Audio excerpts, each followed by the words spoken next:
충북 지역을 중심으로 폭우가 쏟아지며 2명이 숨지고 2명이 실종도 했다고 국민안전처가 밝혔습니다.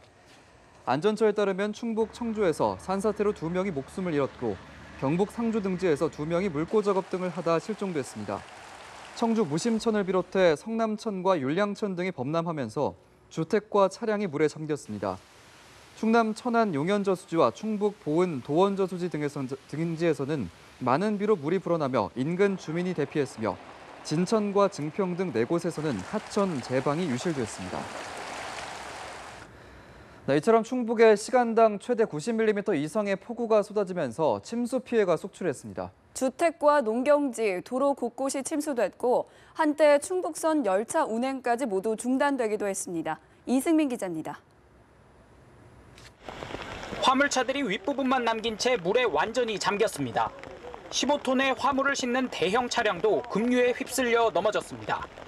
하룻밤새 220mm가 넘는 비가 쏟아지면서 하천 둔치에 세워둔 차량 50여 대가 침수된 겁니다. 증평서 제가 일한 지가 28년 됐는데요. 지금 뉴스를 보니까 180mm 이상이 왔더라고요. 그러니까 이렇게 많이 온 적은 처음입니다. 청주에서는 시간당 90mm가 넘는 폭우가 내렸습니다.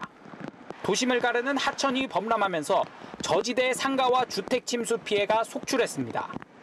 무심천, 미호천 등 하천 인근 도로 곳곳이 침수돼 차량 통행 제한이 잇따랐습니다. 주민들은 학교로 긴급 대피했고 복대동 석담천이 범람하면서 상가 밀집 지역은 순식간에 아수라장으로 변했습니다. 제방이 폭우를 이기지 못하고 완전히 무너졌습니다. 상수도관이 파열되면서 수도 공급에도 차질을 빚었습니다. 폭우가 지나간 도심은 온통 진흙과 펄로 뒤덮였습니다. 삽시간에 불어난 물은 도심 도로는 물론 상가 저층까지 완전히 휩쓸었습니다.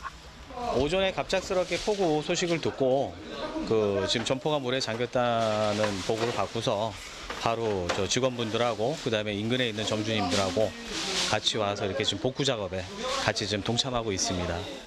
인명피해도 잇따랐습니다. 청주시 옥화리에서는 50대 여성이 무너진 토사에 깔려 숨지는 등 현재까지 충북에서 2명이 숨지고 1명이 실종됐습니다.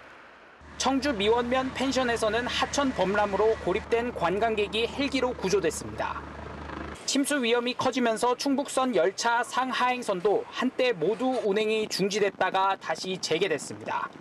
연합뉴스 이승민입니다. 충북교육청은 중부지방의 집중호우로 청주 5개 중고교에서 오늘 하루 수협이나 단축 수업을 한다고 밝혔습니다. 운동장과 지하 전기실이 침수된 운호중은 오늘부터 예정보다 사흘 빠르게 방학에 들어가고 운호고와 중앙여고, 대성중은 오전 수업만 하고 학생들을 귀가시키기로 했습니다. 또 교육청 관계자는 폭우 지역 학교들을 대상으로 2차 붕괴가 우려되거나 감전 위험이 있는지 점검을 벌이고 있다면서 등굣길 안전지도를 강화할 계획이라고 말했습니다. 충북 청주에는 하루에만 290mm에 달하는 물폭탄이 떨어졌습니다.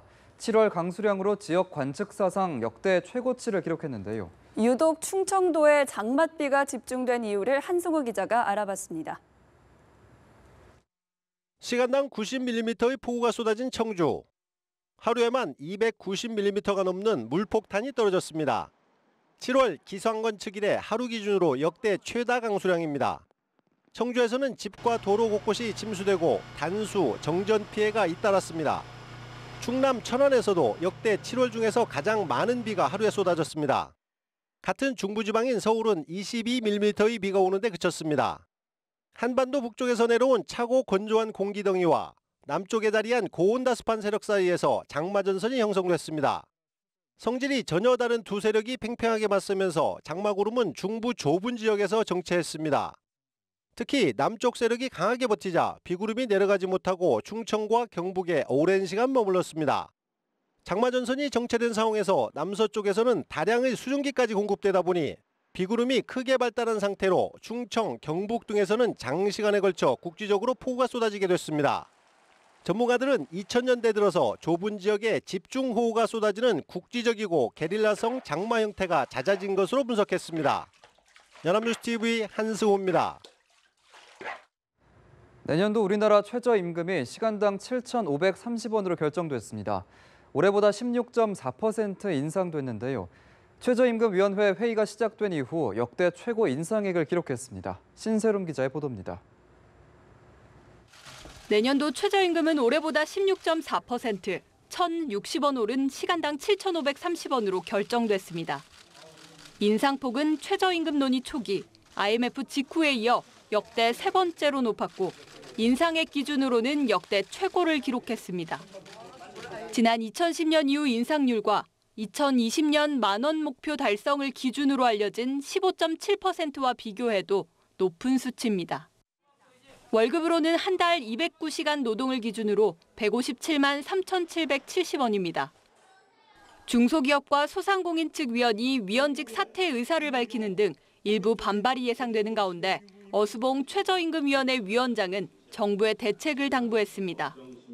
중소기업 경영자, 소상공인 분들에 대해서는 정부가 인건비 지원 등을 포함하여 충분한 지원을 해줄 것을 요청드립니다. 법정 시한을 16일이나 넘기고도 진전이 없던 최저임금 협상은 8시간 넘게 이어진 마라톤 회의 끝에 15일 23시쯤 가까스로 표결이 이루어졌습니다. 노사는 첫 인상안에서 3,000원이 넘는 격차를 보였지만 마지막 수정안에서 노동계 7,530원, 사용자 7,300원으로 격차를 230원까지 줄였습니다. 마지막 수정안을 토대로 표결을 거쳐 노동계 측안이 15표, 사용자 측안이 12표를 얻으며 최저임금이 최종 결정됐습니다.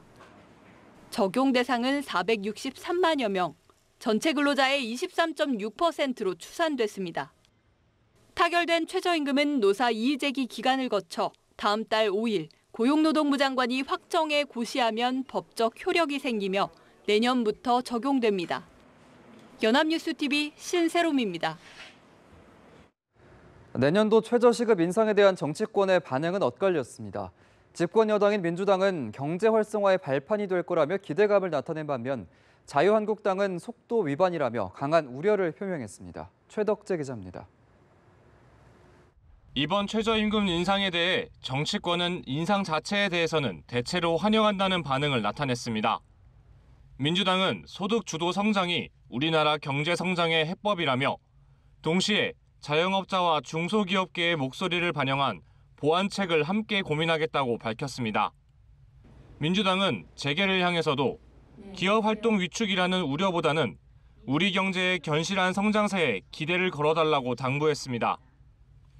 국민의당도 2020년 최저임금 1만 원 시대를 위한 첫걸음이라고 평가했고 바른정당도 직접적 영향을 받게 될 근로자가 463만여 명으로 추정된다며 환영했습니다. 반면 대폭적인 최저임금 인상에 따른 부작용과 정부가 발표한 대책의 실효성 등에 대한 우려와 비판의 목소리도 적지 않았습니다. 자유한국당은 벌써부터 중소기업과 자영업자를 중심으로 우려의 목소리가 커지고 있다며 경기는 2% 상승하는데 최저임금은 16.4%가 오르니 기가 찰 노릇이라고 비판했습니다. 최저임금 인상에는 동의하지만 이번 인상 속도가 빨라도 너무 빠르다는 지적입니다. 국민의당은 경제적 불평등의 또 다른 피해자인 소상공인 등에게 일방적 희생을 강요해서는 안 된다며 이들에 대한 제대로 된 지원책이 발표되지 않아 아쉽다고 논평했습니다. 연합뉴스TV 최덕재입니다.